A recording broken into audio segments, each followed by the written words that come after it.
22 جمادی الاولی وہ سلسلہ رفاعیہ کے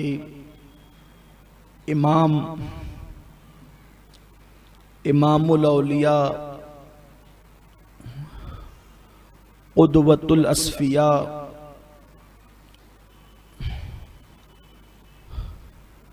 قطب الاقطاب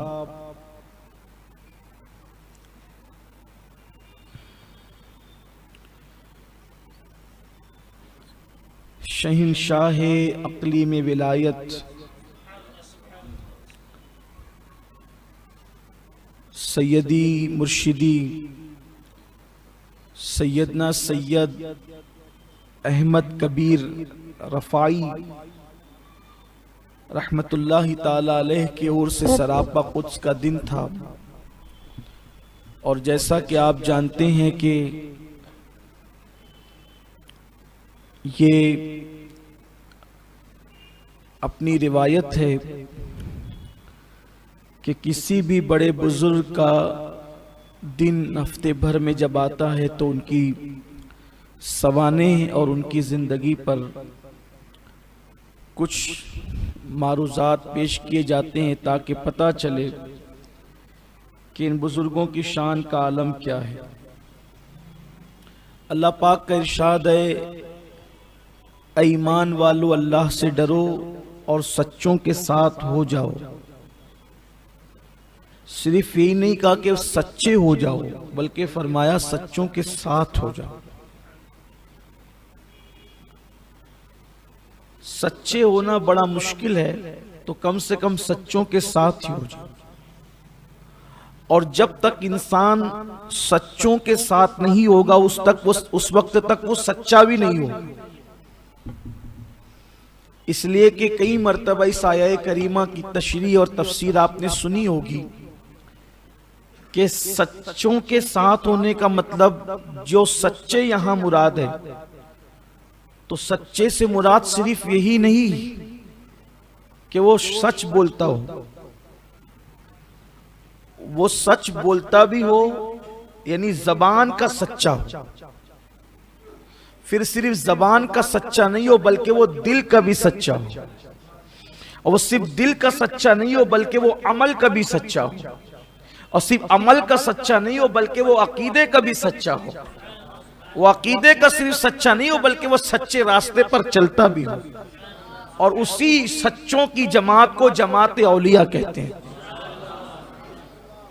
یعنی جب تک کہ ان کے ساتھ نہیں ہو جاتے اس وقت تک کہ آپ سچے نہیں ہو جاتے۔ اس لیے کہ کبھی کبھی سچ بول دینا یہ سچے ہونے کی علامت نہیں ہے، بلکہ سچے وہ لوگ ہیں جو کبھی جھوٹ ہی نہیں بولتے، بہت دور بھاگتے ہیں جھوٹ سے۔ اور سچا بننا آسان نہیں، تو کم سے کم سچوں کے ساتھ ہو جائے، اور بڑی شان ہے سچوں کے ساتھ ہونے کی۔ بلکہ حضرت جلال الدین عارف رومی بہت بڑی ہستی، سیدنا مولائے روم جنہیں عارف رومی کہتے، بہت بڑی ہستی۔ آئندہ ہفتے 5 جمادی الاخری کو ان کا عرس بھی آ رہا ہے۔ عشق کی منزل پر وہ بلندی پائی ہے آپ نے کہ اوروں کا نصیبہ نہیں۔ آپ فرماتے ہیں یک ساتھ صحبت با اولیاء بہتر از 100 سالہ طاعت بیریا، کہ اگر کسی سچے کی ولی کی صحبت میں 1 ساعت بیٹھنے کا موقع میسر آ جائے تو وہ 100 سال کی بے ریا عبادت سے بہتر ہے۔ اسی لیے جب ہم کسی بھی ولی کے آستانے پر بیٹھتے ہیں تو اپنے آپ کو بہت خوش نصیب سمجھتے ہیں، بلکہ اس تصور سے ہم جاتے ہیں کہ اب جنت کے اور ہمارے درمیان چند ہاتھ کے سوا کوئی فاصلہ ہی نہیں رہ گیا، کیونکہ مومن کی قبر جنت کے باغوں میں سے ایک باغ ہے۔ بڑی فضیلت ہے سچوں کی، لوگوں کو نہیں پتہ اس کی اہمیت۔ تو فرمایا کہ سچوں کے ساتھ ہو جاؤ۔ اسی سچوں کی جماعت میں ایک بہت بڑا نام ہے حضرت سیدنا امام احمد الکبیر رفاعی رحمت اللہ تعالی علیہ کا، سلسلہ رفاعیہ کے امام ہیں۔ ان کا نام احمد ابن علی ابن یحییٰ ابن حازم ابن علی ابن رفاع، اسی بنیاد پر یہ اپنے جد کریم کے رفاع کی بنیاد پر رفاعی کہلائے، اور پھر دنیا نے آپ کے اسی نسبت کی وجہ سے آپ کے سلسلے میں مرید ہونے والوں کو رفاعی کہا۔ یہ سید الشہداء، مظلوم کربلا، امام الائمہ سیدنا امام حسین رضی اللہ تعالیٰ عنہ کی اولاد میں سے ہیں۔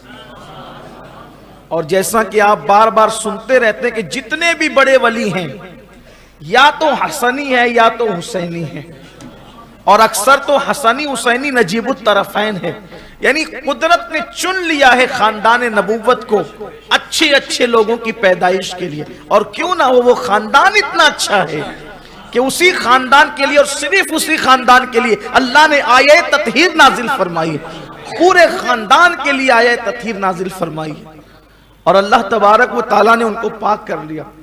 تو امام حسین رضی اللہ تعالیٰ عنہ کی آل پاک میں سے ہیں، اور یہ بھی نجیب الطرفین سید، والدہ حسنی ہے اور والد حسینی، یہاں بھی وہ سلسلہ ہے۔ ان کے ماموں بہت بڑے ولی تھے عراق کے، ان کے ماموں بہت بڑے بزرگ تھے، بہت بڑے ولی تھے عراق کے، ان کا نام تھا سید منصور بطاحی رحمت اللہ تعالی علیہ۔ عراق کے بڑے اولیاء میں آپ کا اور یہ غوث پاک کے معاصرین میں سے ہم عصر ہیں، حضرت سید منصور بطاحی رحمت اللہ تعالی علیہ، اور یہ ماموں ہوتے ہیں سیدنا حضرت امام احمد کبیر رفاعی رحمت اللہ علیہ کی۔ جب امام احمد کبیر کی حضرت امام احمد کبیر رفاعی رحمت اللہ علیہ کی ولادت کا وقت قریب آیا، تو ٹھیک 40 دن پہلے حضرت سید منصور بطاحی رحمت اللہ تعالی علیہ کے خواب میں اللہ کے رسول تشریف لائے اور فرمایا ٹھیک 40 دن کے بعد تیری ہمشیرہ تیری بہن کے گھر ایک بیٹا پیدا ہوگا، تیری بہن کے گھر ایک بیٹا پیدا ہوگا، اس کا نام میرے نام پر احمد رکھنا۔ حضور علیہ السلام فرماتے ہیں میرے نام پر اس کا نام احمد رکھنا، اس لیے کہ اولیاء اللہ میں اللہ اس کو بہت بلند مقام عطا فرمائے گا اور اس کو بہت بلندی عطا فرمائے گا۔ ایک زمانہ اس کے ہاتھ پر توبہ کرے گا، ایک زمانہ اس کے ہاتھ سے فیض پائے گا۔ حضرت سید منصور رحمت اللہ تعالی علیہ جب اس بشارت کو سنتے ہیں تو اس بشارت کو سننے کے بعد آپ جو ہے اس کو یاد رکھتے ہیں، اور اس کے بعد ٹھیک 40 دن کے بعد جب آپ کی ولادت ہوتی ہے تو حضور اکرم صلی اللہ علیہ وآلہ وسلم کے فرمان کے مطابق جو ہے ان کا نام احمد رکھا جاتا ہے۔ اور اللہ کے رسول صلی اللہ علیہ وآلہ وسلم نے صرف نام کی بشارت نہیں دی، فرمایا کہ جب وہ شعور کو پہنچے، سوجھ بوجھ حاصل کر لے، چلنے پھرنے لگے، سمجھ حاصل کر لے، تو اس وقت یہ استاد یہ استاد یہ استاد ان اساتذہ کے پاس اس کو بھیجنا تاکہ وہ وہاں جا کر کے تعلیم حاصل کرے۔ یعنی نام بھی عطا فرمایا اور اساتذہ کو منتخب بھی فرما دیا اللہ کے رسول صلی اللہ علیہ وآلہ وسلم نے۔ کیا غیب دانی ہے! 40 دن کے بعد کون پیدا ہوگا وہ بھی بتایا، پھر اس کے بعد روئے زمین پر کون علماء ہے اور ان علماء میں کون اس لائق ہے کہ احمد کبیر کا استاد بنے، احمد الکبیر کا استاد، احمد الکبیر کا استاد بنے۔ تو آپ نے نشاندہی بھی فرما دی۔ حضرت سیدی احمد کبیر کی ولادت سے پہلے اور بھی بے شمار بزرگوں نے آپ کی ولادت کی بشارت دی۔ ایک بزرگ ہے حضرت سیدی ابو الوفا محمد ابن محمد کاکیس رحمت اللہ تعالی علیہ، چونکہ آپ کی ولادت سیدی احمد کبیر کی ولادت ام عبیدہ میں ہوئی۔ ام عبیدہ یہ عراق کا ایک علاقہ ہے، تو وہاں پر ہوئی۔ تو حضرت شیخ ابو الوفا جب ام عبیدہ سے گزرنے لگے اس شہر سے، اس علاقے سے، عراق کے اس شہر سے، تو آپ رک گئے اور رک کر کے فرمایا السلام علیکہ یا احمد، السلام علیکہ۔ شیخ ابو الوفا کہتا ہے السلام علیکہ یا احمد۔ تو مریدین نے کہا حضور اس بستی کے اندر کوئی احمد نام کا آدمی نہیں رہتا، آپ نے کس کو سلام کیا؟ کہا جانتا ہوں نہیں رہتا، لیکن کچھ دنوں کے بعد پیدا ہوگا، میں ابھی سے اس کو سلام کر رہا ہوں، اور وہ اپنے وقت کے بڑے عظیم اولیاء میں سے ہوگا۔ فرمایا اور ابھی وہ پیدا نہیں ہوا، لیکن اس وقت وہ ماں کے پیٹ میں موجود ہے، اس لیے میں اس کو سلام کر رہا ہوں، اللہ کے برگزیدہ بندے اور اللہ کے بڑے اولیاء کرام کے ساتھ، اور ایسا ولی ہوگا کہ بڑے بڑے عبادت گزار اس کے سامنے عاجزی کرتے ہوئے نظر آئیں گے۔ یہ سیدی امام احمد الکبیر رفاعی رحمت اللہ تعالی علیہ کی شان ہے۔ آپ بڑے عظیم بزرگ گزرے ہیں، علوم ظاہر و باطن کی آپ نے تکمیل کی، صرف 7 سال کی عمر میں آپ نے قرآن مقدس کو حفظ کیا، 20 سال کی عمر پہنچنے تک آپ نے ظاہری اور باطنی علوم جو ہے وہ حاصل کیے، اور اس کے بعد آپ کے ماموں سید منصور رحمت اللہ علیہ کے جانشین ہوئے، اور انہی کے خلیفہ بھی ہوئے، جانشین بھی ہوئے۔ جانشینی کا اور خلافت کا کبھی کبھی اختلاف اور جھگڑا ہوتا ہی رہا ہے، یہ بہت پرانی رسم ہے، اور اس میں ہمیشہ سے اختلافات رونما ہوتے رہے۔ سیدی شیخ منصور رحمت اللہ تعالی علیہ آپ یہ چاہتے تھے کہ اپنے بھانجے سید احمد کبیر رفاعی رحمت اللہ علیہ کو اپنا خلیفہ اور جانشین منتخب کریں، لیکن آپ کی اہلیہ یہ چاہتی تھی کہ نہیں، بھانجے کی بجائے ہمارا بیٹا اس کا زیادہ حقدار۔ تو شیخ منصور کی تمنا تھی ماموں کی کہ بھانجا خلیفہ اور جانشین بنے، اور ممانی کی یعنی کہ شیخ کی بیوی کی تمنا یہ تھی کہ بھئی بھانجا کیوں بنے، ہمارا بیٹا بنے جانشین اور خلافت اس کو ملے۔ بہت زور دیا بیوی نے، تو بالآخر حضرت شیخ منصور نے فرمایا کہ ٹھیک فیصلہ کر لیتے ہیں۔ دونوں سے کہا، سیدی احمد کبیر سے بھی کہا اور اپنے بیٹے سے بھی کہا کہ تم دونوں جاؤ اور کھجور کے درختوں کے پتے لے آؤ۔ اب کھجور کے درختوں کے پتے لانا عراق میں کون سی بڑی بات تھی، بلکہ وہ تو زمین ہی کھجوروں کی زمین ہے۔ جیسے کہ اگر یہاں کسی کو کہہ دیا جائے کہ بھئی نیم کے پتے لے آؤ، جانشینی کے لیے بس اتنی سی شرط ہو کہ نیم کے پتے لے آؤ، تو نیم کے پتے کہاں نہیں ملنا ہے۔ آپ 4 پتے کہیں، کوئی 400 اٹھا کر کے لائے گا، کہ ہر محلے میں تو نیم کا درخت موجود ہے۔ جیسے اپنے یہاں نیم لگا ہوتا ہے، جیسے اپنے یہاں کلی کا درخت ہوتا ہے، جیسے اپنے یہاں جامون کے درخت ہیں، ویسے وہاں پر کھجوروں کے درختوں کی کثرت اور بہتات۔ آسان لگا لوگوں کو بھی کہ کتنی چھوٹی سی شرط ہے کہ کھجور کے درخت کے پتے لاؤ۔ تھوڑی دیر میں شیخ منصور کا بیٹا بہت سارے درخت کے پتے، کھجور کے درخت کے پتے لے کر آ کے حاضر ہوئے۔ سیدی احمد کبیر رفاعی رحمت اللہ تعالی علیہ دیر تک نہ آئے، اور بہت دیر کے بعد آئے تو خالی ہاتھ آئے۔ دیکھنے والوں کو بھی حیرت تھی، ماموں کی بیوی کو بھی حیرت تھی، ماموں کے بیٹے کو بھی حیرت تھی کہ آخر کھجور کے درخت کے پتے لانا کون سا مشکل تھا، یہ خالی ہاتھ کیوں آیا؟ بیٹے سے کہا بیٹے لے آئے، کہا جی ابا جی لے آیا۔ تو شیخ احمد سے پوچھا کہ بیٹا تم لے آئے؟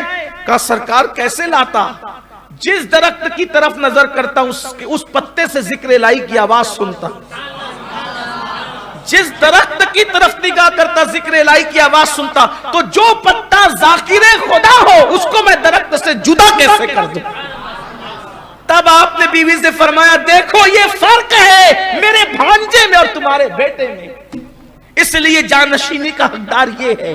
اور میں نے اللہ سے دعا کی تھی کہ اللہ میرا جانشین میرا بیٹا ہو، لیکن مجھے بار بار یہ صدا آتی تھی، نہیں، تمہاری جانشینی کا حقدار احمد الکبیر ہے، تمہاری جانشینی کا حقدار احمد الکبیر ہے۔ یعنی کہ بیٹا ہونا ضروری نہیں ہے جانشینی کے لیے، بلکہ جانشینی کے لیے اہل ہونا ضروری ہے۔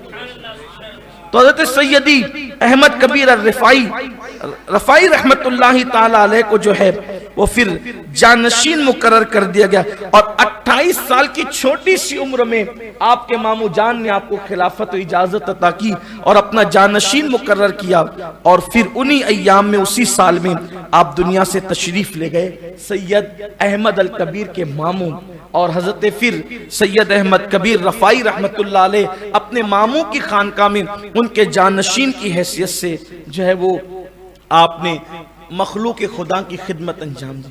یہ جانشینی اور یہ خانقاہ، اس کا تصور اور کانسیپٹ کیا ہے؟ یہ خانقاہیں کیوں ہے؟ پھر اس میں پیر کیوں ہوتا ہے، جانشین کیوں ہوتا ہے؟ اس کی کئی وجوہات ہیں۔ ایک تو یہ خانقاہ اس لیے بنتی ہے کہ یہ روحانی تربیت گاہ ہے۔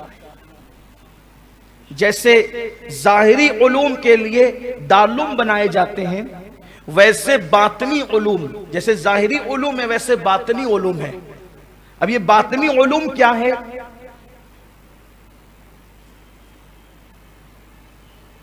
اس کی بڑی تفصیل ہے۔ جیسے انسان کے جو ظاہری اعمال ہوتے ہیں اس پر شریعت کے احکامات نافذ ہوتے ہیں، لیکن ایک باطنی گناہ بھی ہے، باطنی اعمال بھی ہے۔ جیسے انسان کسی سے بغض رکھے، کسی سے حسد رکھے، کسی سے کینہ رکھے، زبان الگ ہو، دل الگ ہو، یہ سب چیزیں اسلام نہیں چاہتا۔ تو خانقاہوں کے اندر دل سنوارا جاتا ہے۔ تھوڑا سا میں آپ کو بات آگے بڑھانے سے پہلے بتانا چاہتا ہوں کہ خانقاہوں کا تصور کیا ہے۔ تو خانقاہیں جب تعمیر ہوتی ہے تو اس میں شیخ یہ کرتا ہے، جو پیر ہوتا ہے وہ یہ کرتا ہے کہ انسان کو قدرت نے جو نفس امارہ دیا ہے، اور یہ نفس امارہ انسان کو گناہ کی طرف لے جانے والا ہے، جیسا کہ قرآن کہتا ہے کہ بے شک نفس امارہ تو انسان کو گناہ کی طرف لے جانے والا ہے۔ تو نفس امارہ اللہ نے دیا ہے، اور اسی کے ساتھ اللہ نے ایک نفس اور عطا کیا ہے، اس کو نفس لوامہ کہتے ہیں، ملامت کرنے والا نفس۔ یعنی کہ ایک ہے نفس، ایک ہے دل، اسی نفس لوامہ کو دل بھی کہتے ہیں۔ تو اب یہ دو طاقتیں پیدائشی طور پر انسان کے ساتھ ہے۔ تو جب نفس امارہ گناہ کی طرف لے جانا چاہتا ہے اور نفس لوامہ کہتا ہے رک، مت جا گناہ کی طرف، اگر آدمی نہیں جاتا ہے تو نفس لوامہ کے اندر ایک انرجی آ جاتی ہے، طاقت آ جاتی ہے، قوت آ جاتی ہے، اور امارہ کمزور ہو جاتا ہے۔ پھر اس کے بعد کل وہ بہت زور سے کہہ رہا تھا گناہ کے لیے، آج تھوڑی دھیرے سے کہتا ہے گناہ کے لیے، لیکن اب بھی وہ نہیں مانتا۔ پھر وہ اور مضبوط ہوتا ہے نفس لوامہ، پھر اور مضبوط ہوتا ہے، پھر اور مضبوط ہوتا ہے، اس طرح سے نفس امارہ ختم ہو جاتا ہے۔ پھر یہ نفس لوامہ بہت طاقتور اور پاورفل ہونے کے بعد بطور انعام گویا کہ اس کو اور اونچائی دے دی جاتی ہے، اس کے درجے بڑھا دیے جاتے ہیں، اور یہی نفس امارہ نفس لوامہ نفس مطمئنہ میں تبدیل ہو جاتا ہے۔ اور یہ نفس مطمئنہ وہ ہے کہ اگر اس کو آگ پر بھی لٹا دیا جائے تو بھی وہ مطمئن رہتا ہے، سولی کو دیکھتا ہے تو مطمئن رہتا ہے، دشمن کو دیکھتا ہے تو مطمئن رہتا ہے، فرشتوں کو دیکھتا ہے تو مطمئن رہتا ہے، مصیبت اس کو ٹینشن میں نہیں لاتی، تکلیف اس کو ٹینشن میں نہیں لاتی، بھوک اور پیاس اس کو بے چین اور بے قرار نہیں کرتی۔ قرآن اس کا آئینہ یوں بیان کرتا ہے، الا ان اولیاء اللہ لا خوف علیہم ولا هم یحزنون، آگاہ ہو جاؤ جو اللہ کے دوست ہیں نہ ان کو خوف ہے نہ کوئی غم ہے۔ اور اگر ایسا نہیں، اور پھر جب وہ دنیا سے جاتا ہے تو پھر اس نفس مطمئنہ کو یوں بلایا جاتا ہے، یا ایتھا النفس المطمئنہ ارجعی الی ربک راضیۃ مرضیہ فادخلی فی عبادی وادخلی جنتی۔ اے نفس مطمئنہ لوٹ جا، چل اپنے رب کی طرف لوٹ جا، اس حالت میں کہ تیرا رب تجھ سے راضی اور تو اللہ سے راضی ہے، اور تو اللہ کے خاص بندوں میں، عبادی کا ہمارے خاص بندوں میں شامل ہو جا، اور ہماری جنت خاص میں داخل ہو جا۔ یہ مرتبہ ملتا ہے گناہ سے بچنے کا۔ دوسری بات، اگر اس کے الٹ ہو کہ نفس لوامہ کی بات نہ مانے، نفس امارہ کی مانتے رہے، گناہ کرتے رہے، تو پھر نفس لوامہ کمزور ہوتا جاتا ہے، اور اس کے بعد جو ہے وہ نفس امارہ موٹا اور بڑھتا جاتا ہے۔ پھر ایک وقت وہ آتا ہے کہ لوامہ ختم ہو جاتا ہے، اور وہ نفس امارہ وہ شکل اختیار کر جاتا ہے شیطنت کی، کہ اس کے دل پر پھر مہر لگا دی جاتی ہے۔ نہ انسان حق سنتا ہے، نہ حق بولتا ہے، نہ حق کو پسند کرتا ہے، گویا کہ وہ انسانوں میں شیطان بن جاتا ہے۔ تو یہ خانقاہ اس لیے ہوتی ہے جیسے دواخانے ہوتے ہیں کہ مریض کو اگر دواخانے میں لایا جائے تو مرض کے اعتبار سے ڈاکٹر علاج کرتا ہے۔ دیکھنے والے کو سب مریض برابر سے نظر آتے ہیں، لیکن مریض کو ڈاکٹر کیا کرتا ہے؟ کسی کو صرف گولی دیتا ہے، کسی کو انجیکشن دیتا ہے، کسی کو دوا گولی انجیکشن دے کے گھر بھیجتا ہے، کسی کو ایڈمٹ کرتا ہے، پھر کسی کو ایڈمٹ کر کے صرف اس کا علاج کرتا ہے، کسی کو ایڈمٹ کر کے اس کا آپریشن کرتا ہے، کسی کو بلکہ پھر کسی کو آپریشن نہیں کرتا، پھر اپنے دواخانے سے کسی بڑے دواخانے کی طرف منتقل کرتا ہے، کسی کو صرف جو وہ جنرل وارڈ میں رکھتا ہے، کسی کو آئی سی یو میں رکھتا ہے۔ اس طریقے سے الگ الگ ڈاکٹر کا انداز ہوتا ہے۔ خانقاہ دواخانے کی طرح ہوتی ہے۔ جب مریض آتا ہے تو جیسے ڈاکٹر ایک نظر میں دیکھ کر پہچان جاتا ہے کہ مرض کیا ہے، اس کے مطابق ڈاکٹر علاج کرتا ہے۔ کچھ ایسے مریض ہوتے ہیں گناہ کے کہ نظر ڈال کر کے علاج کر کے گویا کہ گولی دوا دے کر کے گھر رہو، آتے جاتے رہو، علاج کرتے رہو، کام ہوتا رہے گا۔ لیکن کچھ ایسے ہوتے ہیں کہ نہیں، تم کو خانقاہ میں ایڈمٹ ہونا پڑے گا، تو ان کو رکھا جاتا ہے حق ہو الا اللہ کی صداؤں سے، گویا کہ پھر اس کو جو ہے وہ سلائن دی جاتی ہے اور اللہ اکبر اس کے دل کو چمکانے کی کوشش کی جاتی ہے۔ اور کچھ ایسے ہوتے ہیں کہ پھر ان کو آئی سی یو میں بہت قریب رکھ کر کے راتوں میں مرشد اکیلے میں بٹھا کر اپنی نگاہوں کی توجہ اتحادی کا آپریشن اس کے دل پر کرتا ہے اور پھر اس کے دل کو اپنے دل کی طرح بنا دیتا ہے۔ لیکن کچھ ایسے ہوتے ہیں کہ جو نہ سنور سکتے ہیں نہ سدھر سکتے ہیں، تو گویا کہ اپنے اس ہاسپٹل سے بڑے ہاسپٹل کی طرف اس طرح بڑھایا جاتا ہے کہ بندہ بیٹھا تو وہی رہتا ہے، لیکن پیر غوث الاعظم دستگیر سے کہتا ہے اس کا علاج میرے ہاتھ میں نہیں ہے، اے سرجن اب آپ توجہ کرنا، آپ کی نگاہ کرم ہو۔ یہ خانقاہ کا کانسیپٹ ہے جو میں نے جدید دور کے دواخانے سے ایک مثال کے ذریعے سے آسان زبان میں سمجھا۔ اگر میں ہاہوت، لاہوت، باہوت، ملکوت، سر، اخفی، خفی اگر اس میں آپ کو لے جاتا تو آپ اٹھ کر کے بھاگ جاتے۔ تو آپ جو سمجھ سکتے تھے میں نے انجیکشن، سلائن، دوا، گولی، اس کو میں نے اپنے انداز سے بیان کیا۔ اگر یہ باتیں صحیح ہیں تو من جانب اللہ ہے، اور اگر اس میں کوئی غلطی ہو گئی ہو تو یہ میرے نفس کا قصور ہے۔ تو یہ ہے خانقاہ کا تصور، اس میں پیر رہتا ہے۔ لیکن پیر، اب ایک اور بات، جیسے ڈاکٹر کو صرف مریض سے تعلق ہوتا ہے، پیسے سے نہیں۔ آنے والا غریب ہے کہ امیر ہے، یہ میں پہلے کے ڈاکٹر کی بات کر رہا ہوں، یہ وہ ڈاکٹر نہیں کہ ٹیبل پہ رکھو گے تو پھر علاج نہیں۔ یہ ہم اپنے بچپنے کے ڈاکٹروں کی بات کر رہے ہیں، اور اب بھی ایسے ڈاکٹر ہیں ہمارے شہر میں جنہیں پیسے سے کوئی مطلب، امیر غریب سے، کالے گورے سے کوئی مطلب نہیں، اس کو اپنے مقصد پہ نظر ہے، مریض آیا علاج ہی کرنا ہے۔ ویسے خانقاہ میں بیٹھنے والا شیخ کوئی آئے، وہ کسی کو جھڑکتا نہیں، ہکالتا نہیں، وہ دھکے نہیں دیتا، کالا ہو، گورا ہو، چھوٹا ہو، بڑا ہو، کسی نسل کا ہو، کسی حسب کا ہو، کسی خطے کا ہو، کسی قبیلے کا، بس وہ آنے والے کو اللہ سے ملانا چاہتا ہے، کنیکشن جوڑنا چاہتا ہے، اور اس وقت تک وہ چھوڑتا نہیں جب تک کہ اس کی دل کو مکمل صحت مند نہیں کر دیتا۔ دواخانے سے ڈسچارج کب ملتا ہے؟ جب مکمل صحت ہے، لیکن بل ادا کرنا پڑتا ہے، وہاں بھی بل دینا پڑتا ہے۔ یہاں بل پیسوں کی شکل میں ہوتا ہے، اور یہاں پیر کے یہاں بل جو ہوتا ہے، جان، مال، اولاد سب آدمی پیر کے ہاتھوں بیچ دیتا ہے۔ اب مرید ہونے کے بعد کچھ اپنا نہیں رہتا، سب پیر کا ہو جاتا ہے۔ یہ ہے تصور۔ تو یہ خانقاہوں کا تصور، اور خانقاہوں میں انسانیت ہے۔ مذہبوں، ملت کی تفریق کے بغیر خدمت کرتے ہیں خانقاہی لوگ۔ اگر وہاں کھانے کے لیے کافر بھی آ جائے تو وہ دھکے دے کے نہیں بھگاتے، کافر کو بھی کھلاتے، سب کو پلاتے۔ جانوروں، خانقاہوں میں جانوروں کی بھی روٹیاں بنائی جاتی ہیں، ان کو بھی کھلایا جاتا ہے، سب کا خیال کیا جاتا ہے۔ تو حضرت سید احمد کبیر رفائی رحمت اللہ تعالی علیہ اپنے ماموں کی خانقاہ میں بیٹھے، اور جب آپ بیٹھے تو بہت ریاضت اور مجاہدے۔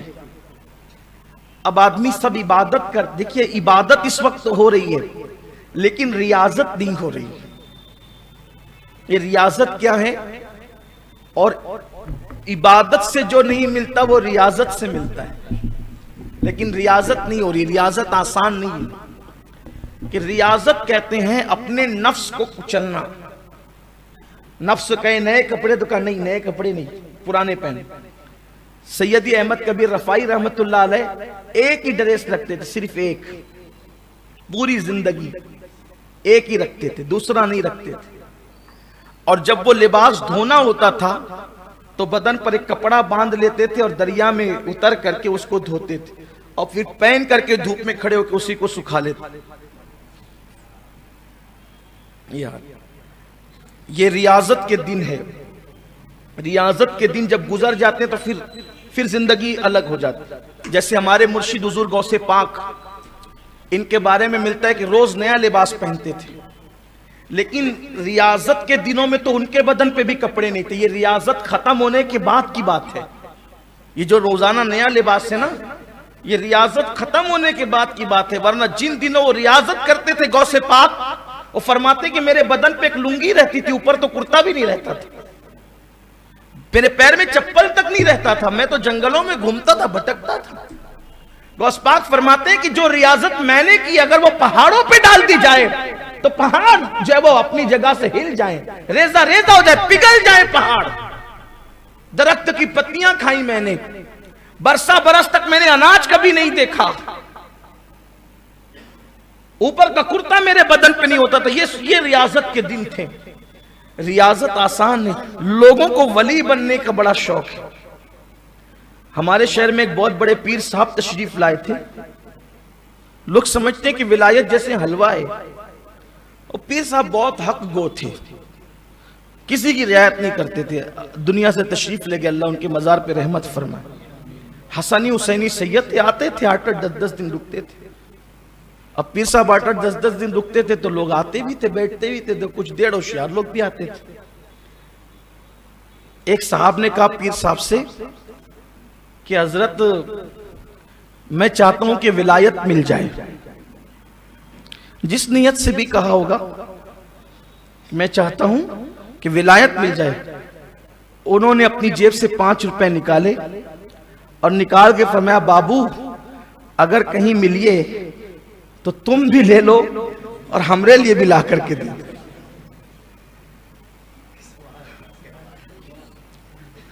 پھر فرمایا کہ کیسی بات لوگ کرتے ہیں کہ ولایت کوئی خریدنے کی چیز ہے، اور یہ ایسی کہ ولایت مل جائے، کھا رہا ہے، پی رہا ہے، سو رہا ہے، ڈکانے لے رہا ہے، حرام کام کر رہا ہے، سب کر، پھر بولتا ہے ولایت مل بھی جاتی ہے، اس کے کرم کی بات۔ لیکن لوگ اس طرح بزرگوں کے پاس آ کر کے بات کرتے ہیں۔ تو ریاضت بڑی مشقتوں سے گزارا جاتا ہے، تب کہیں جا کر ولایت ملتی ہے، اور کبھی کرم ہو جاتا ہے تو بغیر مانگے بھی مل جاتی ہے، ایک نیکی پر بھی مل جاتی ہے۔ لیکن یہ اکثر ایسا نہیں ہوتا، تو ایک ہی قمیص اپنے پاس رکھتے تھے اور اسی میں، اور ہر 3 دن کے بعد کبھی 1 لقمہ کھایا، کبھی آدھا لقمہ کھایا۔ مقام ولایت میں 3 چیزیں بہت کلیدی رول رکھتی ہے، بہت بنیادی رول رکھتی ہے مقام ولایت میں: کم سونا، کم کھانا اور کم بولنا۔ یہ پہلا زینہ ہے، پہلی منزل ہے، اور ہم سے یہی نہیں ہوتا۔ کھانے بیٹھے تو پورا دسترخوان چٹ کر جانے کا ارادہ ہے، اور سوئیں تو پھر اٹھنے کا ارادہ ہی نہیں ہے، اور اگر اٹھیں گے بھی نیند سے تو پہلی فکر یہ ہوگی کہ اب اٹھ کے نیند سے تو پہلے اچھا ناشتہ کہاں ملے گا، یہ فکر ہے۔ حالانکہ ہمارے اسلاف کم سوتے تھے، بیدار ہوتے تھے، تو پہلے بیدار ہونے کے بعد جو پہلا ان کی زبان پہ تھا لا الہ الا اللہ محمد الرسول اللہ، اور بچپنے میں بچوں کو عادت ڈالی جاتی تھی کہ کلمہ پڑھتے پڑھتے سو اور کلمہ پڑھتے پڑھتے اٹھ. یہ ماحول اب ہمارے یہاں سے ختم ہو رہا ہے. تو 3 دن کے بعد کبھی آدھا لقمہ کھایا اور کبھی 1 لقمہ کھایا، اور اگر گھر مہمان آ گئے تو کسی مرید کے سپرد کر دیا. یہ حضرت سید احمد کبیر رفاعی کا حال تھا. اور روزانہ رات میں 400 رکعتیں نماز ادا فرماتے تھے. سید احمد کبیر رفاعی 400 رکعت روزانہ نماز ادا کرتے تھے، اور اس میں 1000 مرتبہ قل اللہ شریف کی تلاوت فرماتے تھے، اور اسی طریقے سے 1000 مرتبہ استغفار بھی پڑھتے تھے، اور اسی طریقے سے درود شریف کا بھی معمول تھا. لیکن مخلوق خدا پر جب تک بندہ شفقت نہ کرے، مہربان نہ ہو، اس وقت تک اس کو اللہ کی بارگاہ میں مرتبے نہیں ملتے. اگر ہم سوچیں نا صرف عبادت کی بنیاد پہ اللہ کا قرب ملے، عبادت کی بنیاد پہ اللہ کی نزدیکی ملے، نہیں. فرمایا گیا جو مخلوق کا خادم نہیں وہ اللہ کا قرب کبھی نہیں پا سکتا. جو مخلوق سے محبت نہ کرے وہ خالق کی محبت میں کبھی کامیاب نہیں ہو سکتا. ہم عبادتیں تو کر رہے ہیں لیکن مخلوق سے وہ محبت ہمارے دل میں نہیں، وہ محبت ہمارے دل میں نہیں. نفرتوں کا عالم ہے. اگر ہمیں کوئی کچھ کہہ دے تو ہمارا حال یہ ہے معاذ اللہ ہم اس سے لڑنے لگتے ہیں. کوئی نصیحت کر دے تو ہم اس کے لیے دل میں کینہ رکھتے ہیں. لیکن اللہ والوں کی شان دیکھیے، اللہ والوں کا حال دیکھیے کہ ایک مرتبہ بچے لڑ رہے ہیں، چھوٹے چھوٹے بچے لڑ رہے ہیں. سیدی احمد کبیر رفاعی رحمت اللہ تعالی علیہ بچوں کے قریب سے گزرے، لڑتا دیکھا، کہا بچوں مت لڑو. آپ کی بات سن کے بچوں نے لڑنا چھوڑ دیا. اب توجہ کرنا، بچوں نے آپ کے کہنے پہ لڑنا چھوڑا. تو ایک لڑکے کو آپ نے دیکھ کر کے پوچھا بیٹے تیرا نام کیا ہے؟ تو کہا میرا نام جاننا یہ آپ کے لیے فضول کام ہے، آپ فضول کام کیوں کرتے ہیں؟ میرا نام جاننا آپ کے لیے فضول کام ہے، آپ فضول کام کیوں کرتے ہیں؟ بجائے اس کے کہ بچے پہ ناراض ہوتے، سیدی احمد کبیر نے فرمایا اللہ تجھے جزائے خیر دے، تو نے مجھے بہت اچھی نصیحت کی، تو نے مجھے فضول کام سے بچنے کے لیے بہت اچھی نصیحت کی، اللہ تجھے جزائے خیر عطا فرمائے. اور 1 سال تک کے بار بار یہی دہراتے رہے کہ میں کسی کا نام کیوں پوچھوں، یہ تو میرے لیے فضول کام ہے، اور فضول کام ہے تو میں فضول کام میں کیوں مبتلا ہو جاؤں، کیونکہ جب وہ نہ میرے جان کا ہے، نہ پہچان کا ہے، نہ تعلق کا ہے. یہ تھے سیدی احمد کبیر رفاعی رحمت اللہ علیہ. ہمارا حال یہ ہے، ہم نے بزرگوں کی ہمیشہ کرامتیں سن کر صرف نعرہ لگانے کا مزاج بنایا ہے. ہم نے ان کی زندگی کو کبھی سنا ہی نہیں، یا سنا تو کبھی عمل کرنے کی کوشش نہیں کی. فرمایا گیا، پوچھا گیا حسن اسلام کیا ہے، اسلام کا حسن کیا ہے؟ تو جواب ملا کہ جس چیز میں نہ تیرا فائدہ ہو نہ تیرا نقصان ہو اس چیز کو چھوڑ دے، یہ اسلام کا حسن ہے. میرے آقا صلی اللہ علیہ وسلم کے پیارے دیوانوں، آج ہم فضول کاموں میں پڑے ہوئے ہیں. تو عرض یہ کر رہا تھا کہ سیدی احمد کبیر رفاعی رحمت اللہ تعالی علیہ مخلوق خدا پر بہت مہربان تھے، بہت مہربان. اللہ اکبر. یہ ہے تصوف. اور میں سمجھتا ہوں کہ اگر یہ اولیاء اللہ کی زندگی کو عام کریں دنیا میں، اور بالخصوص ہندوستان کے اندر، لوگ آج بھی اسلام کے دامن میں پناہ لینے پہ مجبور ہو جائیں گے. دیکھو ایک ہے شریعت کا قانون، ایک ہے شریعت کا قانون کہ یہ کر سکتے یہ نہیں کر سکتے، لیکن ایک ہے عشق اور محبت کی بات، پھر وہ قانون کے اوپر کی چیز ہے. جیسے مثال کے طور پہ دونوں چیزوں کی میں آپ کے سامنے وہ پیش کرتا ہوں.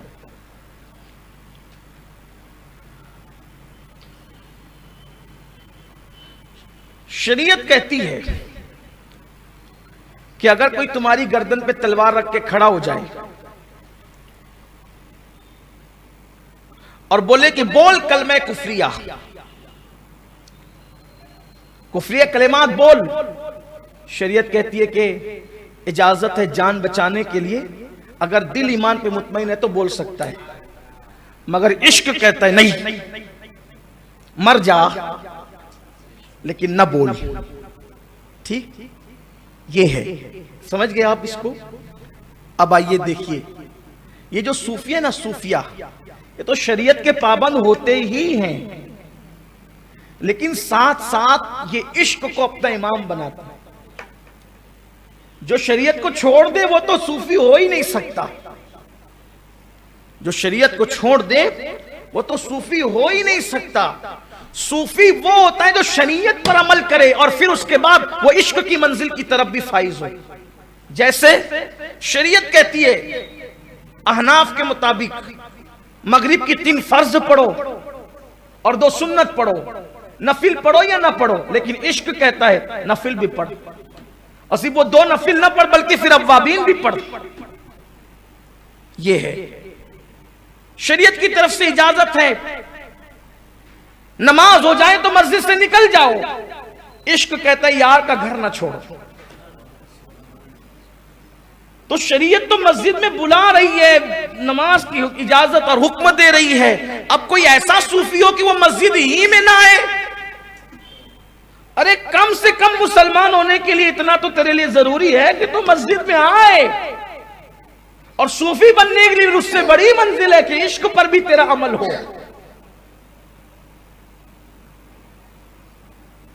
خواب دکھایا جاتا ہے کہ اللہ کی راہ میں بیٹے ہی گردن پہ چھری رکھ دی تو رکھ دی. بلال کو کھینچا گیا تو کھینچا گیا, کھچوا دیا, لیکن اپنا عشق کی منزل اور مقام نہیں چھوڑا. یہاں تو دنیا میں پتہ نہیں کتنے کیسا ماحول چل پڑا ہے. آج تو اپنے شہر میں جس کو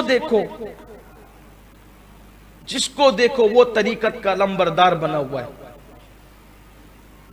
ناک بھی بہ رہی ہے, بدن سے بدبو بھی آ رہی ہے, 4 دن تک کے غسل کا عطا پتہ نہیں, سارے انگلیوں کے اندر انگوٹھیاں بھری ہوئی ہے. اور جناب اب امام طریقت ہے اور شیخ طریقت ہے, اب پبلک کا بھی حال یہ بیوقوفوں کی طرح جا رہے پیچھے. شعبدے بازی کی طرف جا رہے. میں آپ سے گزارش کرتا ہوں ایمان بچاؤ.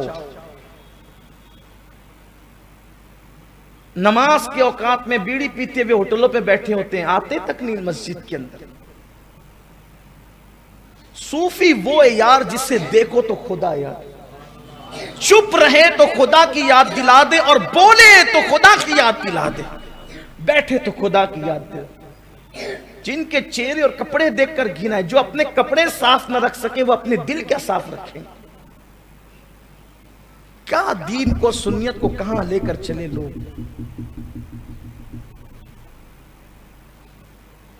اور تصوف بہت اعلیٰ چیز کا نام ہے.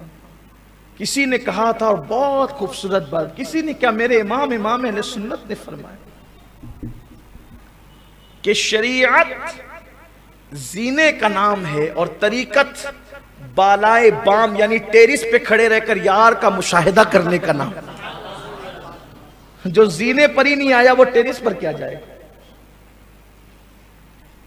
لیکن آج سب کھیل تماشا بن گیا ہے, پیری مریدی بھی دھندا کھیل تماشا ہو گیا. اللہ ماشا, ہمارے شہر کا وہی حال ہو پڑا ہے. اور نوجوانوں کا حال یہ ہے کہ ایک آدمی 4 6 8 لوگوں سے مرید ہو رہا ہے. جس پروگرام میں گیا مرید ہو گیا. کیا حال ہے. یہ کوئی مارکیٹ ہے کہ ہر دکان کے خریدا یک گیر محکم بگیر. پہلے ہی جلدی نہ کرو مرید ہونے میں, ادھر ہوئے پھر ادھر ہوئے پھر ادھر ہوئے پھر ادھر ہوئے. 2 کشتی کے سوار کا انجام کیا ہے؟ 2 کشتی کے سوار کا انجام. ارے پیر سے عقیدت, پہلی بات تو پیر ڈھونڈو تاخیر سے, ڈھونڈو. دیکھو ایک ہی کسوٹی, شریعت کا کتنا پابند ہے, کتنا بے غرض ہے, کتنا قناعت پسند, کتنا اللہ والا ہے. محفل میں اس کی بیٹھو, دیکھو, سب کرو, پھر ایک بار پکڑ لو دامن, پھر کشتی چھوڑ دو اس کے ہاتھ, ڈور چھوڑ دو. حضرت محبوب الہی نے ایک بار حضرت امیر خسرو کسی کام سے بھیجا, اور بھی بزرگوں سے واقعہ منسوب ہے, لیکن حضرت امیر خسرو کو کام سے بھیجا, وہ آئے دیر سے آئے. خسرو اتنی دیر کیوں ہوئی؟ کہا حضور ایک جنازہ جا رہا تھا اور جنازے کے آگے آگے اعلان ہو رہا تھا کہ جو اس کو کندھا دے گا وہ جنتی ہے. تو کہا پھر؟ کہا میں تو منہ چھپا کر کے بیٹھ گیا کہ جب تک وہ جنازہ نہیں گیا میں نکلا نہیں. کہا کیوں؟ کندھا دے دیتے جنت ملتی. کہا اس سے جنت لینا تھا تو آپ کا دامن کیوں پکڑا تھا؟ یہ ہوتی ہے پیری مریدی. اللہ رحم و کرم فرمائے. بڑے عجیب حالات. اور تصوف نام ہے مخلوق خدا پہ شفقت کرنا، بے غرض ہو کر عبادت کرنا. تصوف نام ہے یار کو وَتَبَتَّلْ إِلَيْهِ تَبْتِيلًا کی عملی تفسیر بن جانا، سب سے کٹ کر خدا کے ہو جانا. تو حضرت سیدی احمد کبیر رفاعی رحمت اللہ علیہ اتنے مشفق اور مہربان تھے مخلوق خدا پر کہ جب آپ کے بدن پہ مچھر بیٹھتا تھا، مچھر، تو جب تک کہ وہ خود اڑ کر کے نہیں چلا جاتا آپ کبھی اس کو نہیں اڑاتے، اور اگر کوئی اڑانا چاہتا تو اڑانے بھی نہیں دیتے. فرماتے ہیں مچھر ہے یار، اس کی غذا خون ہے، اگر اللہ نے اس کا رزق میرے جسم میں لکھا ہے تو اس کو اڑاتے کیوں؟ یہ تھے صوفیاء، یہ تھے اہل اللہ، یہ تھے شیوخ. انہیں شیوخ ہونا زیبا تھا.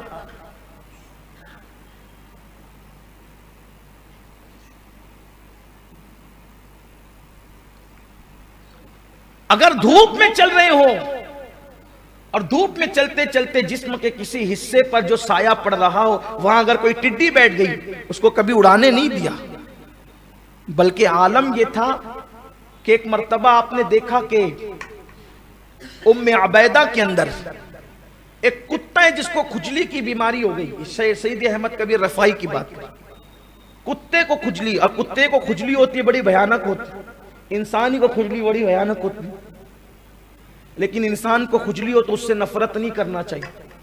حضور علیہ السلام نے انسانوں کی کھجلی کو پسند کیا اور فرمایا جس کو کھجلی کی بیماری ہوگی انشاءاللہ کبھی اس کو جزام کی بیماری نہیں ہوگی.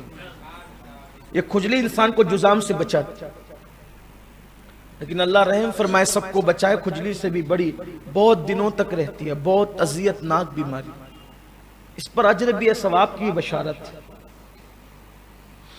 تو کتے کو کھجلی ہو گئی تو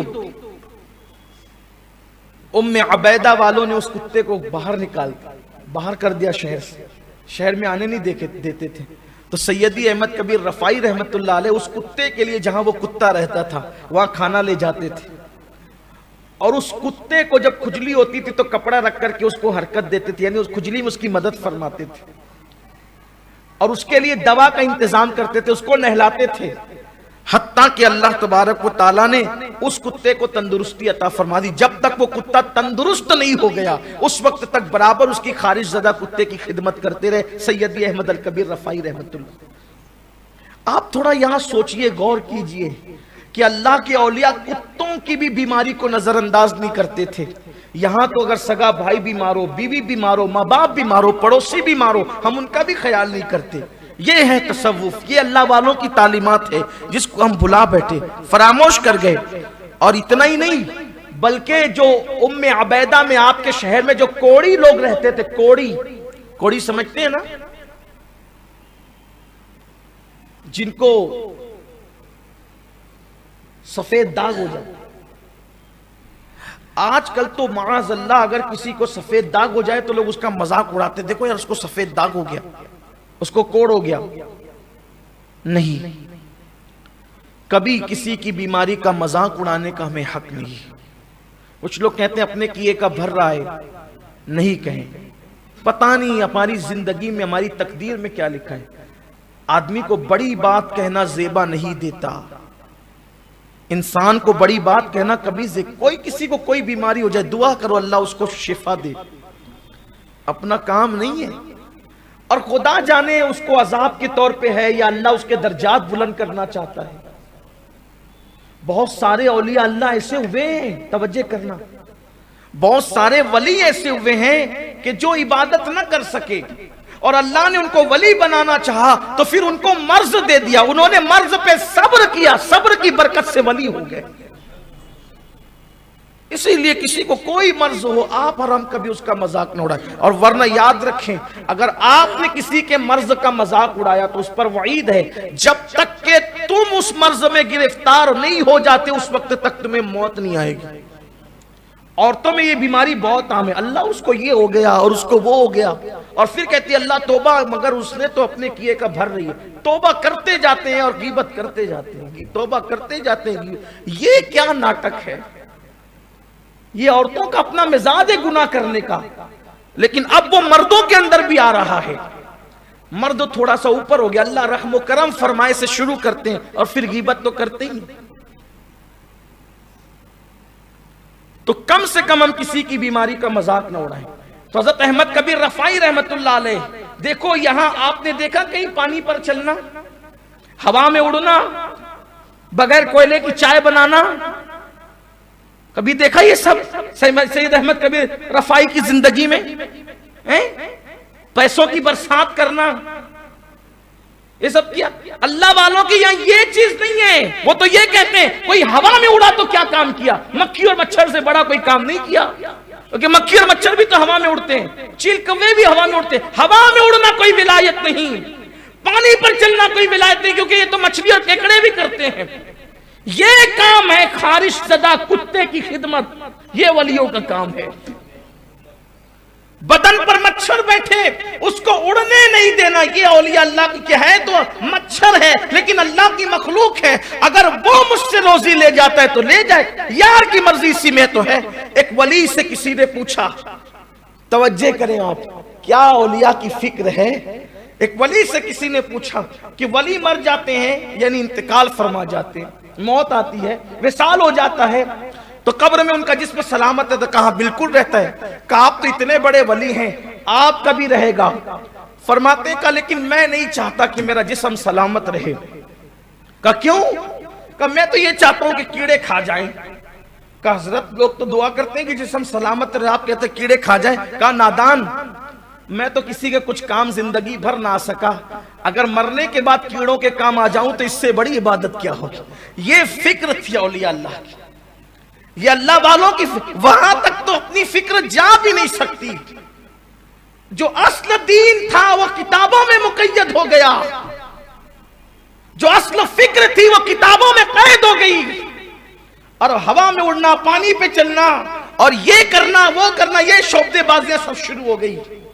کچھ نہیں ہے، یہ سب شعبدے بازیاں ہیں۔ یا تو بندہ شریعت پر چلے یا خدا کی مخلوق پر ایسے رحم کرے جیسے ایک ماں اپنے بچوں پہ رحم کرتی ہے، یہ ولایت ہے۔ اولیاء کا طریقہ یہ ہے۔ سیدی احمد کبیر رفاعی رحمت اللہ تعالی علیہ، رفاعہ کے کوڑی لوگ، کوڑی جنہیں کوئی پوچھتا نہیں۔ آج بھی اگر چھوٹا سا سفید داغ کسی کو ہو جاتا ہے، دادا کو سفید داغ تھا تو پوتی کو رشتے نہیں آتے، نانا کو سفید داغ تھا تو نواسیوں کو رشتے نہیں آتے۔ یہ ہمارے شہر کا حال ہے۔ اغوا لوگوں سے لوگ پوچھتے ہیں خاندان صاف ہے کہ نہیں۔ تھوڑا سا ذرا اس پر بھی مجھے کچھ عرض کرنے دیں۔ کیا پوچھتے ہیں؟ خاندان صاف ہے کہ نہیں۔ یہ خاندان صاف ہے کا مطلب کیا ہے؟ وہ کہا کہ دادی، دادا، نانا، نانی ان کو کوڑ تو نہیں ہے۔ میں نے کہا اگر شادی ہونے کے بعد ہو جائے گا تو، اور اگر تجھے ہو گیا تو؟ خاندان صاف ضرور دیکھو، لیکن یہ دیکھو کہ اس خاندان کے اندر کوئی زانی تو نہیں ہے۔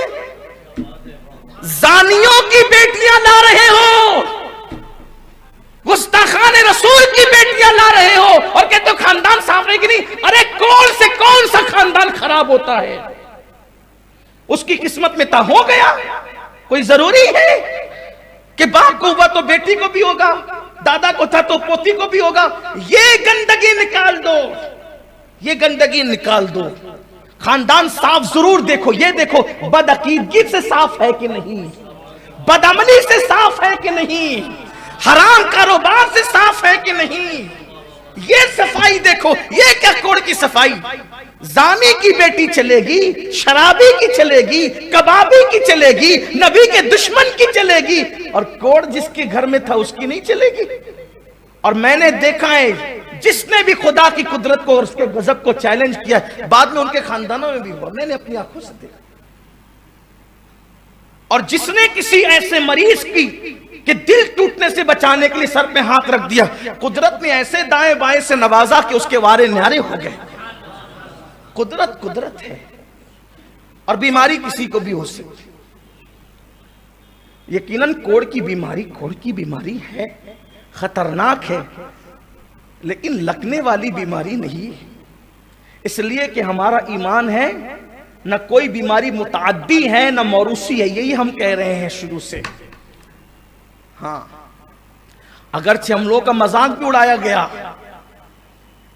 کہ اس سے اس کو تو لگی، اس سے اس کو تو لگی، اس سے اس کو تو لگی، ٹھیک ہے لگی تو لگی، جن کو لگنی تھی وہ چلے بھی گئے، لیکن جو بچے ہوئے ہیں ان کو کیوں نہیں لگی؟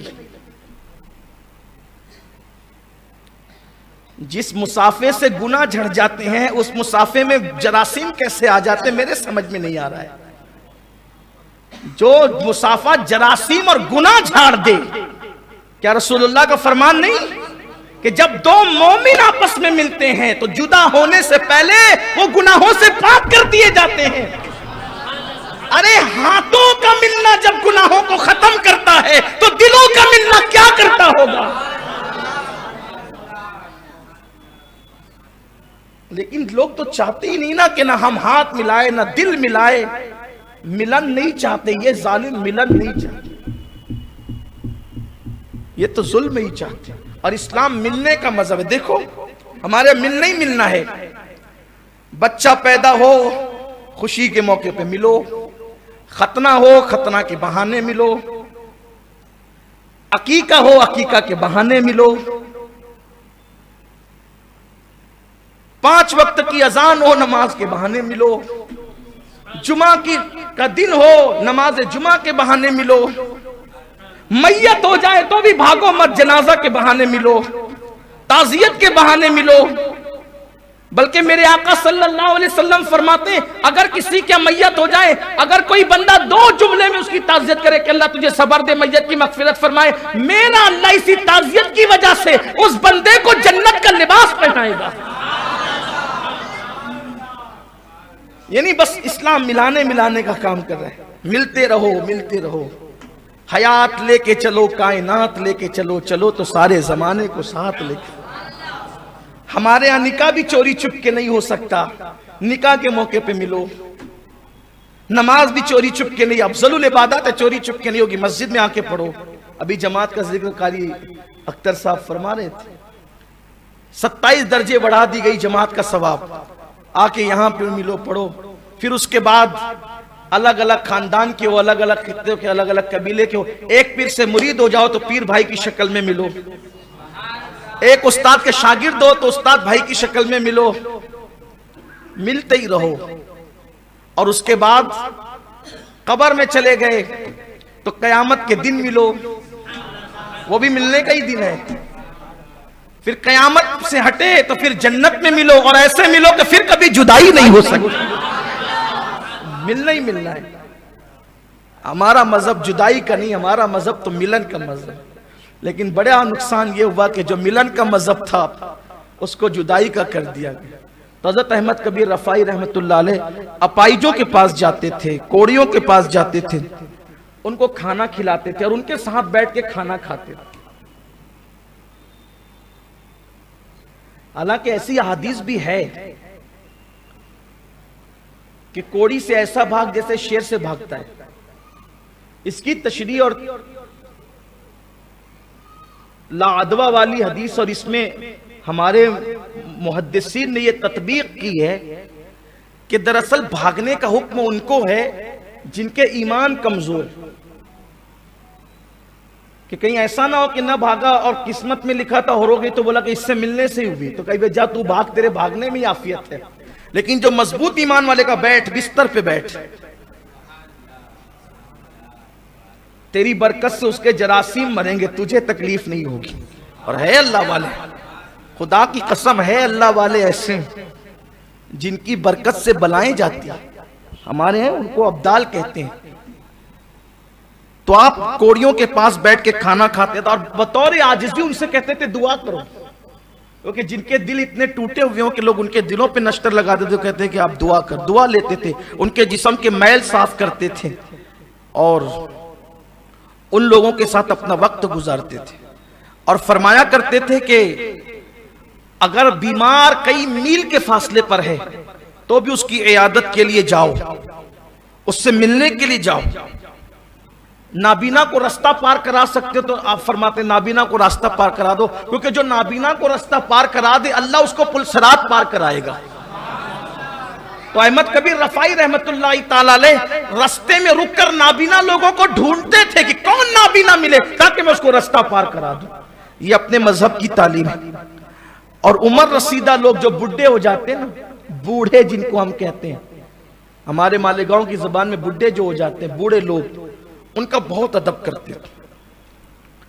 کچھ لوگ ایسے ہیں نا کہ جو بوڑھوں کو ستاتے ہیں، بوڑھوں کو تکلیف پہنچاتے ہیں، ان کی مزہ لیتے ہیں، ان کا مذاق اڑاتے ہیں، ان کو اذیت پہنچاتے ہیں۔ لیکن سنیں، فرمایا آقا کریم صلی اللہ علیہ وسلم کی حدیث ہے کہ اگر تم کسی بوڑھے کی عزت اور تعظیم اور توقیر کرتے ہو تو اللہ تمہارے بڑھاپے میں لوگوں کو مقرر کرے گا کہ وہ تمہاری تعظیم و توقیر کرے۔ اور اگر تم نے کسی بوڑھے کو ستایا، اس کا مذاق اڑایا، اس کی مزہ لی، اس کی تحقیر کی، بے عزتی کی، تو تمہارے بڑھاپے میں اللہ ایسے لوگوں کو مقرر کرے گا جو تمہیں ذلیل اور رسوا کریں گے۔ اس لیے جس کو اسلام میں بڑھاپا آیا اس کی عزت کرو، اس کی تعظیم کرو، اس کی توقیر کرو۔ ایک دور مسلمانوں کے یہاں وہ دور تھا مسلمان کہ بوڑھا آگے چلتا تھا تو جوان کبھی اس کو اوورٹیک نہیں کرتا تھا ادب کی وجہ سے۔ آج تو بوڑھوں کا کوئی ادب ہی نہیں رہ گیا ہے۔ سیدی احمد کبیر رفاعی بہت ادب کرتے تھے بوڑھوں کا، اور فرمایا گیا کہ جو بوڑھوں کا ادب کرے گا اللہ اس کو لمبی عمر دے گا اور بڑھاپا عزت والا عطا کرے گا۔ جو بوڑھوں کا مذاق اڑائے، اب بتائیں جب عام بوڑھوں کا احترام کرنے سے عمر لمبی ہو جاتی ہے، عام بوڑھوں کا ادب اور احترام کرنے سے اللہ بڑھاپا عزت والا بنا دیتا ہے، جب عام بوڑھوں کے ادب پر یہ انعام ہے تو ماں باپ اگر بوڑھے ہو جائیں تو ان کا ادب کرنے پر اللہ کتنا انعام عطا فرمائے گا۔ اس لیے اپنے بڑے جو ماں باپ بوڑھے ہو جائیں ان کو بڈھا بڈھی مت کیا، والد محترم کہا کر، والدہ محترمہ کہا کر۔ آپ ادب سے نہ کہو گے تو کون کہے گا؟ سب کے نام بہت ادب سے لیتے ہو، قبلہ و کعبہ کہتے، ذرا اپنے ماں باپ کو بھی قبلہ و کعبہ کہو، اس لیے کہ آپ کے باپ سے بڑھ کر آپ کے لیے کون اللہ تک پہنچنے کا ذریعہ ہو سکتا ہے۔ بس اب گفتگو سمیٹ کر کے ختم کرتا ہوں، ٹائم ہو گیا۔ اتنے بڑے بزرگ تھے لیکن ایک آزمائش تھی آپ کی۔ اتنے بڑے اللہ کے ولی، ایسے ولی پرندے باتیں کریں، ایسے ولی بڑے بڑے اولیاء آ کر کے ملاقات کریں۔ آپ کی محفل میں اولیاء اللہ آتے تھے، لیکن قدرت کی شان، آپ کی جو بیوی تھی، خود کی اہلیہ، اس کا سلوک آپ کے ساتھ اچھا نہ تھا، بدسلوکی کرتی تھی وہ، اور بدسلوکی زیادتی تک پہنچ گئی تھی، لیکن آپ خاموش رہتے تھے۔ ایک دن اتنی زیادتی کی ان کی اہلیہ نے تو کسی مرید نے دوسرے مرید سے پوچھا کہ یہ بیوی آپ کی اتنی زیادتی کرتی آپ کے ساتھ، آپ چپ کیوں رہتے ہیں، طلاق کیوں نہیں دے دیتے؟ تو دوسرے مرید نے اپنے انداز سے کہا کہ حضرت اس لیے اس کی بدسلوکی پہ صبر کرتے ہیں کہ اس کا مہر 700 دینار ہے، یعنی 700 سونے کے سکے ہیں۔ تو ہو سکتا ہے کہ شاید حضرت کے پاس 700 سونے کے سکے نہ ہو، اس لیے اس کو طلاق نہیں دے پا رہے، کیونکہ طلاق دیں گے تو حق کے مہر دینا پڑے گا، حق مہر دینا پڑے گا اگر طلاق دیں گے تو۔ حالانکہ وہ جو مرید ہے جس نے بدسلوکی دیکھی تھی، وہ رات میں سیدی احمد کبیر کو جنت میں ٹہلتے ہوئے دیکھا تھا اس نے، اور رات کو جنت میں ٹہلتے ہوئے دیکھا، اور جس رات جنت میں ٹہلتے ہوئے دیکھا اس صبح کو دیکھا کہ بیوی بدسلوکی کر رہی ہے، پھر جس رات جنت میں ٹہلتے ہوئے دیکھا پھر صبح بیوی بدسلوکی کر رہی ہے۔ وہ پریشان ہوا، اتنے بڑے بزرگ میں انہیں جنت میں دیکھتا ہوں، بیوی بدسلوکی کرتی ہے، چپ رہتے ہیں۔ دوسرے مرید سے پوچھا، مرید نے اپنے انداز سے بات کر دی کہ شاید اس لیے طلاق نہیں دیتے کہ 700 دینار نہیں ہوں گے، سونے کے سکے نہیں ہوں گے۔ تو جو دوسرا مرید تھا اس نے کہا یہ انتظام میں کرتا ہوں. مرید تو مرید تھا. 700 سونے کے سکے اس نے لیا حضرت کے بعد. حضرت یہ بیٹے یہ کیا ہے؟ اس نے کہا حضرت یہ 700 سونے کے سکے ہیں. مجھے پتا چلا ہے کہ یہ آپ کی بیوی کا مہر 700 سونے کے سکے ہیں، دینار ہے. تو چونکہ وہ آپ کے ساتھ بہت بدتمیزی اور بدسلوکی کرتی ہے تو میں یہ سوچ رہا تھا کہ آپ اس کو اس لیے طلاق نہیں دے پا رہے مجبوری کی وجہ سے کہ آپ کے پاس یہ پیسے نہیں ہیں. اب پیسوں کا انتظام ہو گیا، اب آپ اس کو طلاق دے کے چھٹا کر دو. اس کی بدسلوکی بہت ہے، ہم سے برداشت نہیں ہوتی. آپ نے مسکرا کے فرمایا بیٹا اگر میں اس کی بدسلوکی پہ صبر نہیں کروں گا تو تو روزانہ رات میں مجھے جنت میں ٹہلتے ہوئے کیسے دیکھے گا؟ یہ جو مرتبے ملتے ہیں وہ یوں ہی تھوڑی ملتے ہیں. اور آپ نے اس کو طلاق نہیں دیا. یہ تھے حضرت سید احمد کبیر الرفائی رحمت اللہ علیہ. اور اب بات اختتام تک جاتی ہوئی کہ جب میرے مرشد حضور غوث پاک نے فرمایا کہ میرا یہ قدم ہر ولی کی گردن پر ہے تو سید احمد کبیر رفائی نے بھی جو ہے وہ اپنی گردن جھکائی. اس سے پتہ چلتا ہے غوثیت ماپ کا مرتبہ کہ اتنے بڑے بڑے لوگ جب آپ کے آگے گردن جھکاتے ہیں، جب جھکنے والے اتنے بڑے ہیں تو جس کے لیے جھکائی ہے اس غوث پاک کی شان کا عالم کیا ہوگا. ایک بزرگ تھے حضرت خضر موصلی رحمت اللہ علیہ. یہ اگر موصل پڑھے تو موصلی ہوتا ہے اور موصل پڑھے تو مسلی ہوتا ہے. دونوں تلفظ سے لوگ اس کو پڑھتے ہیں. تو یہ جناب خضر موصلی رحمت اللہ تعالی علیہ حضور غوث پاک کی خانقاہ میں تھے، خانقاہ غوثیت مآب میں حاضر تھے. چونکہ دونوں کا دور ایک تھا، غوث پاک سینئر تھے اور سیدی احمد کبیر رفائی ان کی عمر ان سے کم تھی، بعد تک رہے. غوث پاک کی عمر بڑی تھی اور پہلے وصال ہوا، ان کی عمر چھوٹی تھی، بعد میں وصال. یہ تھے بغداد میں، وہ تھے ام عبیدہ میں. تو خضر موصلی نے کہا دل میں خیال آیا غوث پاک کی محفل میں، توجہ کرنا دونوں بزرگوں میں کتنا پیار تھا، سید احمد کبیر میں اور ہمارے مرشد غوث پاک میں، دونوں میں کتنا پیار تھا. اور یہ بات قادری ہی کر سکتا ہے. اور اللہ کا بے پناہ شکر ہے کہ میں قادری سلسلہ بھی رکھتا ہوں اور رفائی سلسلہ بھی رکھتا ہوں.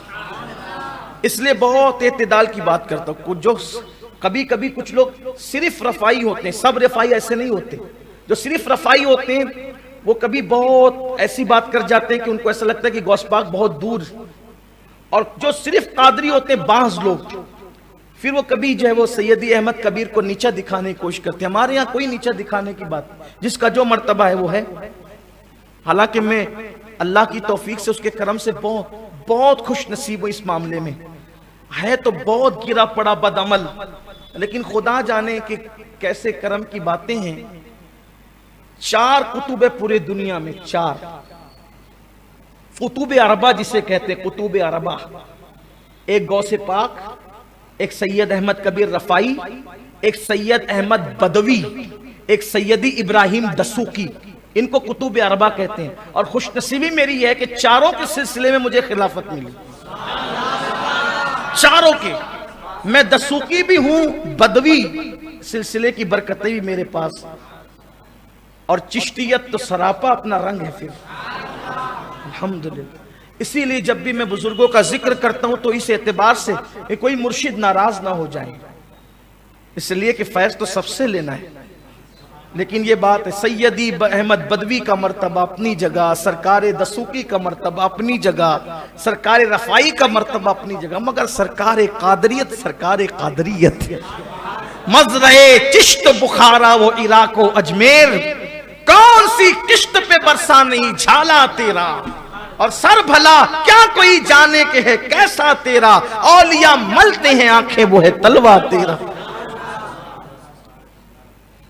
اللہ کا شکر ہے اور آپ لوگوں کی دعاؤں کی برکتیں، ورنہ من آنم کے من دانم، اپنے آپ کو اپنے بہتر جانتے ہیں اپنی اوقات اور حیثیت کیا ہے. لیکن پتہ نہیں آپ لوگوں کی دعائیں رنگ لائی اور اللہ نے بڑی نسبتیں عطا فرمائی، بڑی نسبتیں عطا فرمائی.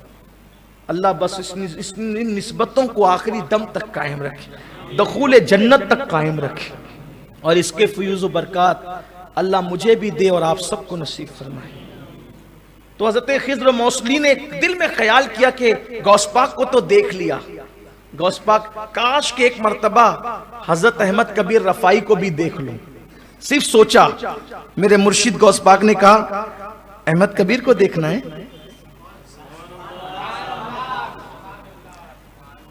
فرمایا احمد کبیر کو دیکھنا ہے؟ تو انہوں نے کہا ہاں، انہیں دیکھنا چاہتا ہوں، ان کی زیارت کرنا چاہتا ہوں۔ تو غوث پاک نے اپنا ہاتھ ایسے کیا، جب ہاتھ ایسے کیا تو انہوں نے کیا دیکھا کہ غوث پاک کے پہلو میں بازو میں سیدی احمد کبیر رفاعی بیٹھے ہوئے ہیں، اور احمد کبیر رفاعی بیٹھے ہوئے اور کیا کہتے ہیں، خضر جب تو نے غوث پاک کو دیکھا تھا تو میرے دیکھنے کی ضرورت کیا تھی؟ میں تو ان کے ماتحت لوگوں میں ہوں، میں تو ان کے خدام میں ان کے ماتحت لوگوں میں ہوں، ارے اتنی بڑی ہستی کو دیکھا، مجھے دیکھنے کی ضرورت کیا تھی؟ اور یہ کہہ کہ وہ غائب ہو گئے، غوث پاک نے ہاتھ نیچے کیا، وہ غائب ہو گئے۔ اب آئی گئی بات ہو گئی، غوث پاک نے تو زیارت کرا دی، پھر بہت عرصہ ہوا، غوث پاک کا وصال ہو گیا۔ پھر غوث پاک کے وصال کے بعد ان کو تمنا ہوئی کہ ایک بار تو غوث پاک نے دکھایا تھا، ایک بار میں خود دیکھنے کے لیے جاؤں گا، گویا کہ اب ان کی حاضری میں، ان کی خانقاہ میں ان کو دیکھوں گا۔ تو کہتے واللہ جب میں ام عبیدہ گیا اور وہاں جا کے ان کی خانقاہ میں دیکھا تو غوث پاک نے اپنے ہاتھ اٹھا کر کے جو بتایا تھا بعینی وہی بزرگ تھے احمد کبیر، اور مجھے دیکھ کے مسکرا کے کہتے ارے کیا پہلی بار دیکھنا کافی نہیں تھا جو دوسری مرتبہ دیکھنے چلا آیا؟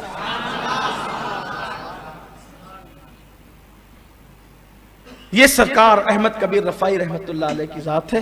اور آخری بات جو ان کی زندگی کا بڑا خوبصورت واقعہ ہے کہ جب آپ حج کے بعد مدینۃ الرسول پہنچے، اس واقعے کو بہت لکھا گیا، بڑا مشہور ہے اور آپ نے بار بار سنا ہے، اور یہ آپ کی زندگی کا بڑا مشہور سا واقعہ ہے۔ اس کو بہت لوگوں نے لکھا، حتیٰ کہ صاحب فضائل اعمال نے بھی اس کو اپنی کتاب میں درج کیا ہے۔ ادھر والوں نے 1857 والوں نے بھی اس کو لکھا ہے اپنی کتاب کی۔ ہم تو لکھتے ہی ہیں، بولتے ہی ہیں، مانتے ہی ہیں،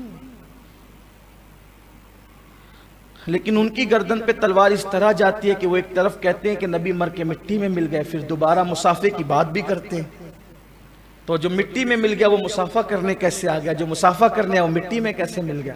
ہم تو کہتے ہیں تو زندہ ہے واللہ، تو زندہ ہے واللہ، میرے چشم عالم سے چھپ جانے والا ہمارا نبی تو زندہ ہے، اور ایسا زندہ ہے کہ ام عبیدہ میں کیا ہو رہا ہے، بغداد میں کیا ہو رہا ہے، اور عراق میں کیا ہونے والا سب جانتے ہیں۔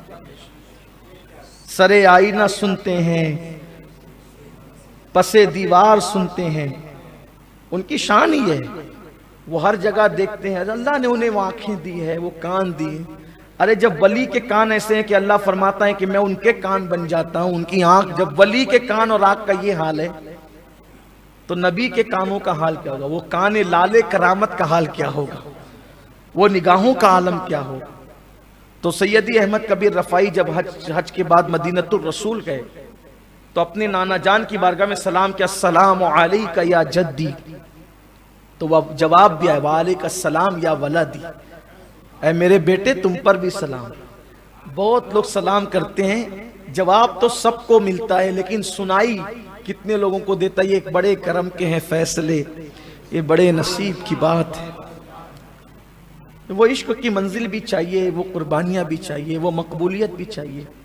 سلام کیا، جواب آیا تو کہا نانا جان آج صرف جواب نہیں، جب میں نہیں آتا تھا تو اپنی روح کو بھیجتا تھا، اور میری روح میری نائب بن کر آپ کے حرم کو بوسہ دیتی تھی۔ آج آپ کا احمد آپ سے مصافحہ کرنا چاہتا ہے۔ تو پھر قبر انور سے ہاتھ نکلا اور سیدی احمد کبیر نے مصافحہ کیا اور ہاتھوں کو چومنے کا شرف حاصل کیا۔ یہ ہمارے اولیاء کرام ہے، اللہ ان کی برکتوں سے مالا مال فرمائے۔ یہ پروگرامات، یہ بیانات اس لیے ہوتے ہیں کہ ہر ولی کی زندگی کے کچھ نہ کچھ گوشیں ہمارے نوجوانوں کو پتہ ہو اور ہمارا اٹیچمنٹ جو ہے وہ ان سے بڑھتا رہے، ہمارے تعلقات ان سے بڑھتے رہیں۔ انشاءاللہ یہی تعلقات قیامت کے دن کام آئیں گے انشاءاللہ، اور اس کی برکتیں نصیب ہوگی۔ اللہ تعالی ہم سب کو توفیق عطا فرمائیں۔ بڑی خوش نصیبی ہے، حالانکہ میں آج ایک اصلاحی عنوان کا فیصلہ کر چکا تھا، بہت خوبصورت اصلاحی عنوان کا، لیکن جب مجھے کل بتایا احباب نے نوید برکاتی کے ذریعے پتہ چلا کہ سرکار کا عرس ہے، تو میں نے کہا پھر عرس پر ہی گفتگو۔ اور خوش نصیبی ہے کہ آئندہ ہفتے انشاءاللہ ہمارے مہاراشٹر کے قطب کوکن سیدی مخدوم ماہمی رحمت اللہ علیہ کے عرس کی تاریخ، تو انشاءاللہ آئندہ ہفتے ان کی زندگی پر گفتگو ہوگی۔ سرکار مخدوم ماہمی کی زندگی پہ ان کا عرس ہوگا، اللہ تعالیٰ ان کی برکتیں نصیب فرمائیں۔